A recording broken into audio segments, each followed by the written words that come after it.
to everyone and welcome to the Alliance on the Move. It's our pleasure to be here again with you to share what is happening in the AFC. Today we have a special emphasis on work in the diaspora. As you would know, the Alliance for Change has taken the initiative to partner and work with Guyanese across the world who wants to see change happening in Guyana politically. In the studio with me today is Ms. Nadia Subhan and Ms. Anita Jaikaran. And they are two young members of the Alliance for Change who are based in New York currently. They have come back to Guyana recently to be involved with us. They have just come from Berbice and had some very interesting meetings there. So what we will be doing today is talking about the involvement of our young colleagues, how they see life and politics in Guyana. And we want to also encourage young people across this nation to be involved with what the AFC is doing. So this is indeed a very exciting time for the Alliance for Change. And just stay tuned and hear what our friends have to say. Ladies, good day to you. Good day. Good day. Okay, Nadia and Anita. How has your stay been here in Guyana for the past few days? It's been pretty good, hectic. But Yeah, pretty good. so far so good. Okay. Let me say welcome, first of all, on behalf of the leadership of the AFC and the wider viewership in Guyana, who will probably be seeing you for the first time and hearing a lot about you. We're very excited at this time in this nation to have you participate with us. And where the AFC is concerned, these kind of programs is like a first in this country. So in a way, we're really leading by example and also demonstrating what we have spoken about, getting the diaspora involved. As you will know, that a lot of our brightest and best minds reside overseas, and they've been like longing to come back to Guyana to play a part. And so we have an open door policy. And today, of course, you're here, and then in the near future, we'll have a lot more coming. So once again, welcome. And I heard you had a very important meeting in Riverton, meeting the young people there and sharing. So tell us what the experience was.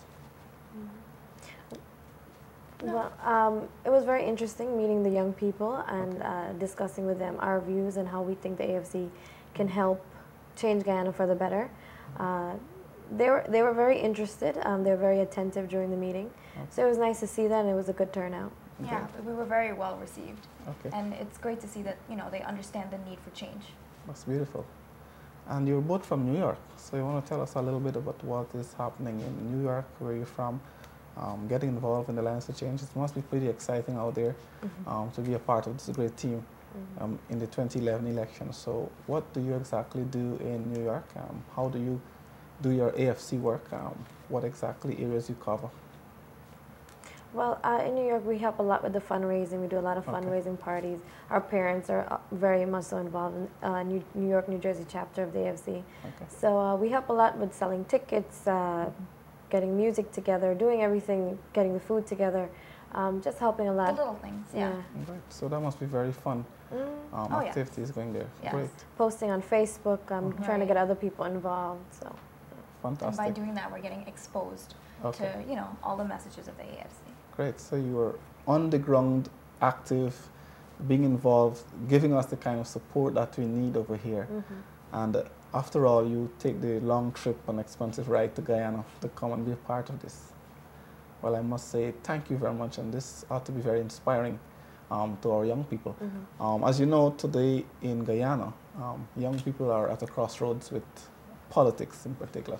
And our party is predominantly made up of young people, both here and abroad. And as you will see, and you will have known, a lot of them from different backgrounds, you know, the different ethnic and racial backgrounds, coming together to work for change in Guyana. So at this point, it's very, very critical.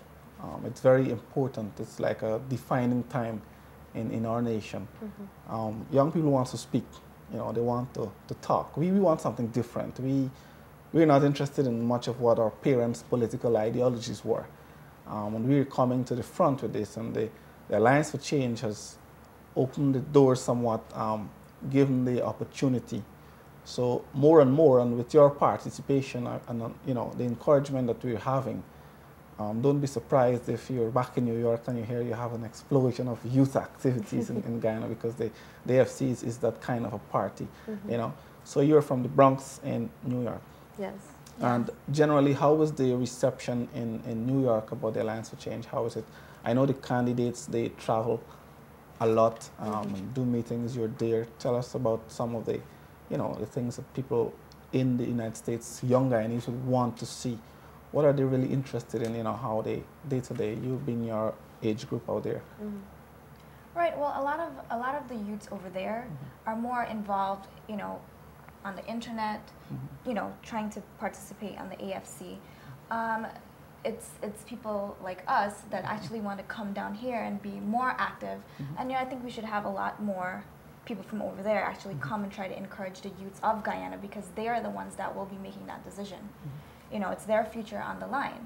Correct. So, hopefully we can get some more youths from over there to come down here to show some encouragement. So I guess when you return to the United States, you'll be telling them all about your experiences in Guyana. Oh, yes. You definitely will, and I guess we have all the pictures and all the videos and so forth to get them excited and get them more enthusiastic about what we're doing, and hopefully it causes a change there too, just like you're looking for a change here. Right, we're trying to set that example. Wonderful. So you're two pioneers in the making and leading us in another direction. That's excellent.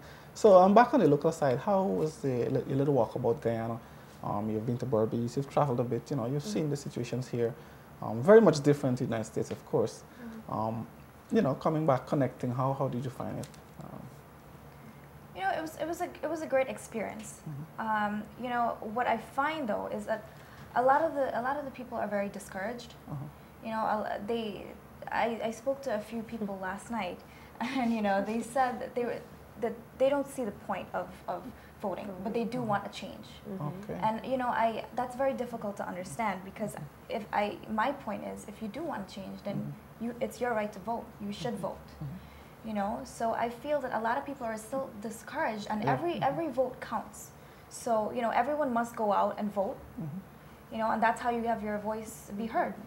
Fantastic. The couple of people that we spoke to last night feel that there definitely needs to be a change, and feel that a change will come about at some time, but they feel that they don't see their purpose in politics. And we tried to discuss with them and explain to them that they do have a voice, and they're the one who's going to cause the change, so they need to vote. Great. Well, there you go. That's exactly what we're dealing with in Guyana. And those of us who are very active in the party, from time to time, we have to reassure persons that, look, you have to vote. Right. You have to get involved. There's so many people who want change, but then again, they don't measure it by saying my involvement really counts. Right. Exactly. And that's where a lot of our groundwork has been over the years, for the past 6 years that we've been a political party, getting people to be encouraged, get back into, have a say.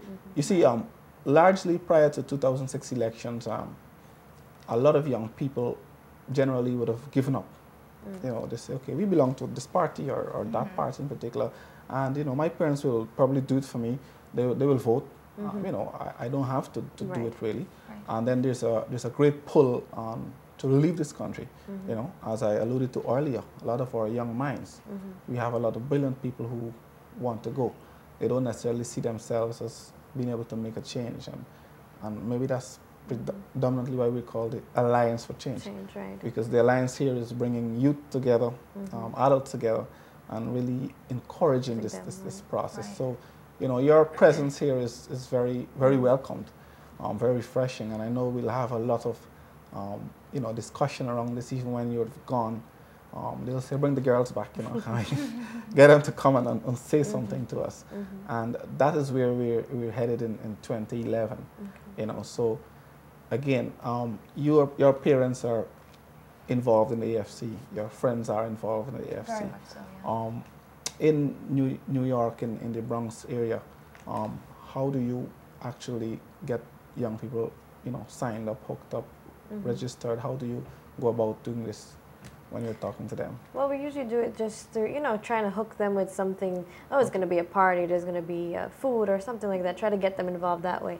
And once they come, we hope that they'll listen to the presentations and get something from it, and then feel that, this is a good cause and they want to participate. And then spread the word to their friends. Okay. Great. Well, there you go. Getting them involved. In Guyana, we do similar.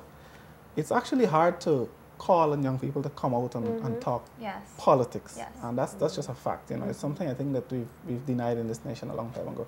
And people hear politics, they tend to, I don't want to be there. Right. And I think a lot of young people feel intimidated also by politics, something Right. bigger than them. Yes. Yeah. Not realizing that it's my life. It's my bread and butter. I think that's what we tried to explain to the two young men we were Yes. speaking to last night. They don't see how it affects them, but I tried to explain that, of course it affects you. It's your life. You live here. It has a direct impact on you. It is. You know, it's what I can do to make a change, to make a difference. So, again, it's very very encouraging. You know, the action plan, the manifesto, ours largely also was put together by persons from the diaspora, who we often call upon to give export ideas on the economy, on the political process, etc. So again, we have a very holistic operation happening. On the side, tell us about your schooling, your in the United States. How has it been? Well, it's been pretty good. Hard work, but pretty good. I have my bachelor's in sociology. I graduated from Hunter College in Manhattan. Okay. Then I decided that I wanted to go on and work with children, so I got my master's in education, majoring in school counseling from St. John's University, and I got that in 2010. Okay. Do you see yourself going back and working there, possibly? Well, definitely. I would love to move back if the opportunity was here and I could find a good job that could support me and I could live a stable life. Definitely. And you feel a sense of home in Guyana, committing to your country. Being here with your own people and culture, and of course. Right. Well, I was born in the U.S., but my parents brought me back to live here when I was a baby. Okay. So I grew up here. So Guyana is home to me. You know, the first home I knew. So I would definitely love to come back as well, and work here. Great. Sometime in the future. Well, let's hope it happens. Yes. If there's a change, If there's a change. there has to be a change first. Well, you hold the view of thousands of persons who are ready to come back. Again, young people need role model in society. What do you say to them now in regards to their education, to studying, to keep going? You've lived overseas. You know, there's a lot of people who in this country want to go. They really want to go real bad. And then there's a lot who wants to come back. Right. Now, you've been between both. What do you say to those young people? Encourage them. Well, I think for young people, if they see the opportunity here and they can go to school and get a proper education here, then I think they should go for it. But at the same time, if they feel just to make the wisest choice that they could get a better education elsewhere, I think it would be great for them to go get it, but come back and contribute to the Guyanese society. But it's just unfortunate that they would like to go somewhere else and not just stay here in their own country and build, their home up. And I think that if the education system here was better, if we had a change and things improved, then they'd want to stay here, because I'm sure all these young people love their country. Right, there would be no need to leave. My next question to you will be the importance of, how important do you see the involvement of youth voting in this election? What do you want to say to young persons listening to us right now? They're there saying, well, I ain't voting, it wouldn't change, it doesn't matter. I'm not a part of it. How do you counter that? Well, I think that the young people in Guyana right now need to realize that they make up the majority of the population, and they have the, what should I say? They are capable of making a difference and making a change. And I think they feel so discouraged that they think, oh, things are just going to stay the same as it always has. And that's why we're trying to tell them that they need to take a risk and go out there and just try something new. Try something different. The AFC is a new party. Maybe it will make a difference. A lot of them feel like, oh, we don't want to get involved, but they want to see change. And to me, honestly, that makes no sense. You can't say, I want to see things change, and then say, oh, but I don't want to vote. Those two things just don't go. It's contradictory. So I think young people need to realize that they need to just go out there, take a risk, make a change, and vote for the AFC and see if things will change. Right, and this is the time of the new generation. If you take a look at the things going on in the Middle East and even the U.S., all over the world, this is the time of the new generation. And they have to decide for themselves that they have to make the difference. They have a voice. If they're fighting to have their voice be heard, they should go out and they should vote. And we've seen also that when young people speak, people listens. You know, when they congregate in large numbers. And I think they don't believe that, but they do. People actually listen to them when they go out and speak. And I think young people, especially here in Guyana, since it seems that they don't really say much or get too involved, that if they put their needs out there and spoke up more, that people would listen to them and they'd probably get what they want. Right, and also they are more educated than the older generations. So, you know, I do think that the older generations would listen to what they have to say. And we're, of course, in the technology era now. Communication is very, very easy. Access to the internet, access to information. So we're saying, therefore, that get your hand on the resources. You know, use what is at your disposal. Instead of just chatting crap on a phone, on Facebook. Try to encourage people, you know, bring it. When you actually do this, you realize that people start to listen indeed. Sometimes I wonder if we got to get a bell, you know, and go along the street and like, vote, you know. I mean, wake up youth. Right. So it's a wake-up call. It's like pointing out to them, this is your hour, this is your time. Biggest chance, greatest opportunity lies in 2011. We are majority of Guyana in numbers. And if we all vote by ourselves, we can win the election. Yeah. It's true, and I don't think they see that. Correct. They don't see Yeah, and I think the voting in Guyana has been based on race for far too long, and this is the time, this is the opportunity to have something different, to be able to vote on issues and not race. So they should definitely take that chance. And I think young people need to stop being afraid of what their parents might say or their grandparents might say, and think about what they want for themselves and the future of Guyana and their friends and their peers, and think, well, you know, this is what we want. We want things to be different. And not be concerned with, well, my parents are going to think this if I vote this way. I think everyone is an individual and everyone has their own opinion, so they should go out there and do what you feel and vote for who you think will do the best job for Guyana. So we're agreeing that with 65% or over in Guyana being considered young people, come 2011 elections, we can have a revolution in this country. We can be the next focus of BBC and CNN. That the youth have done it in Guyana. And that's very exciting. It is. It's also very challenging. And that's our message today. Come out and vote. So we're listening to Nadia and Anita coming back to be a part with us and telling us, young people in Guyana, come out and vote. Get involved. Now, when it comes to other things, youth tend to go after it. You know, people go to parties, people sacrifice for education, etc. I mean, come on, politically, to be involved, it's the same message. It's the same thing we were saying. How important is it to be a very strong person, have a mind of your own, to make up your mind? You know, this is do or die, this is bread and butter, this is food. How important is this for us to say to our young supporters and young Guyanese, you know, do this because we're doing this. We are part of this. Don't be afraid that people look at you in a particular way, but know what you want. How important? I think it's very important. I think it's important to stand up on your own as an individual and do what you believe and not follow others. I think just as youths go out and they want to go to parties and they want to do this and they want to do all these other fun activities, I think politics are just as important, because it does, even though they don't see it, it affects your daily life every day. The people that we spoke to last night spoke about their routine and said that, well, politics doesn't fit into their daily routine, but I tried to explain that of course it does. Whatever's going on in the country affects your job, affects your education, affects everything that you do every day. So I think they really need to realize that and understand that it plays a part every day. Correct. And Anita alluded earlier to the fact of racism, you know, being a part. It's like a taboo. People don't want to talk about it, but it's really a fact. You know, what do you say to young people who are struggling with you know, being trapped in the racial concept, the constraints of racism? What do you say to them at this time? Because you're interacting with people unlike yourself, overseas and now in Guyana. You're traveling and your message is one and the same: vote change. You know, I am change. How do you talk to them about racism? Well, I think we have to be more united. You know, I think young people they're different from the older generation because, you know, today everyone is mixed.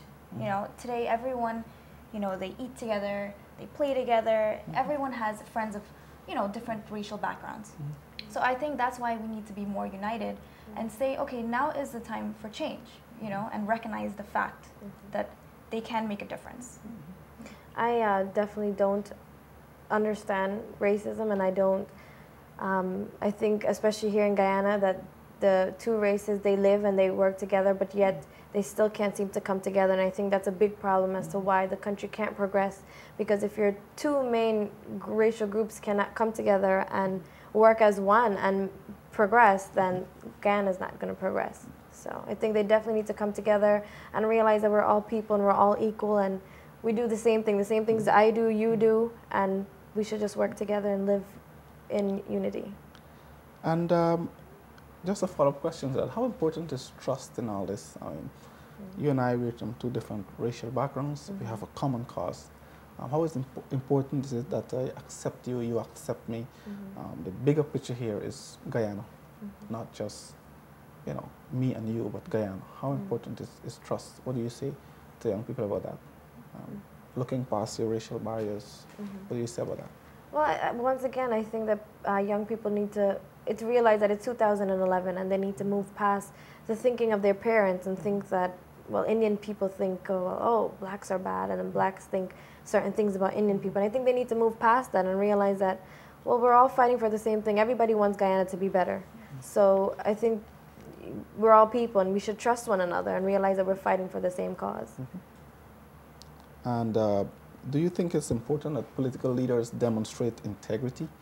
You're running for office in Guyana, you're calling on people to be united. How important do you think as a young person that our leaders remain transparent, true to their word, to their cause, and have integrity, bringing back integrity into politics? How important that is to you as a young person?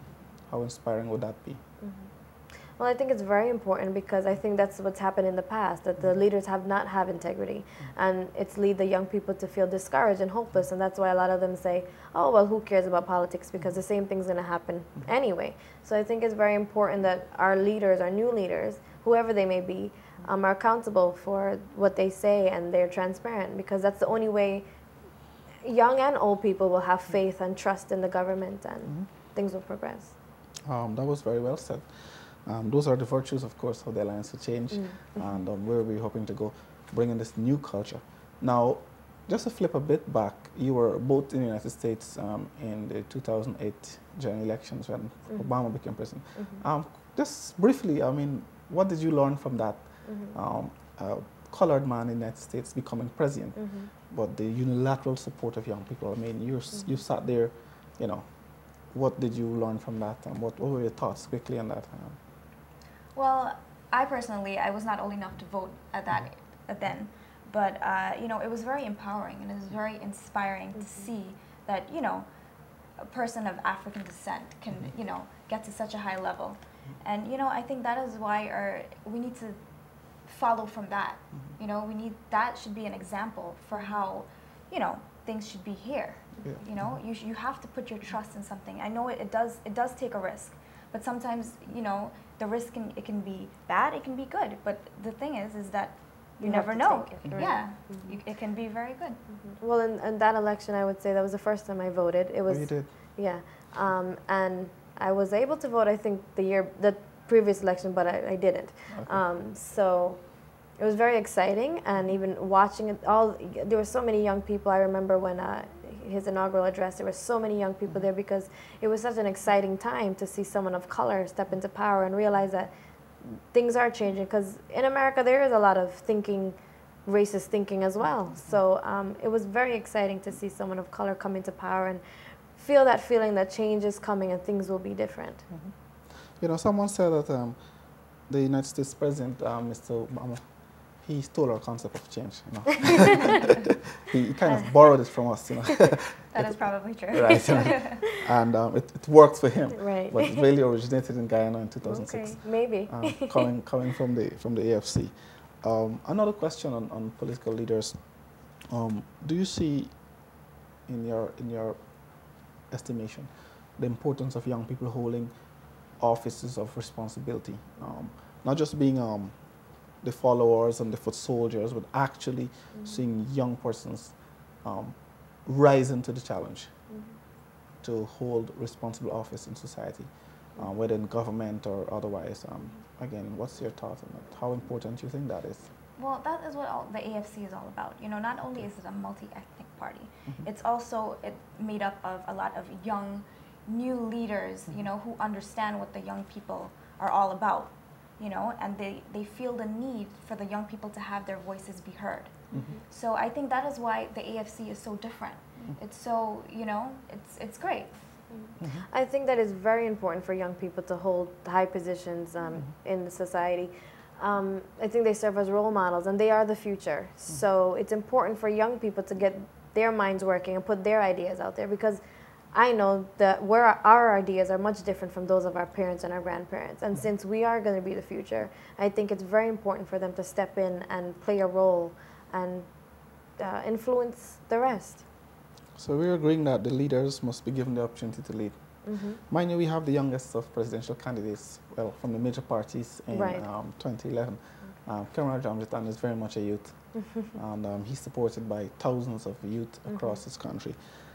Nadia and Anita, you're about to leave Guyana. Yes. And if you had one final thing to say to the young people of this country, they're listening to you, they want to know why you're here, they're inspired, they're encouraged. And, you know, this is a first, as I said, for many of us.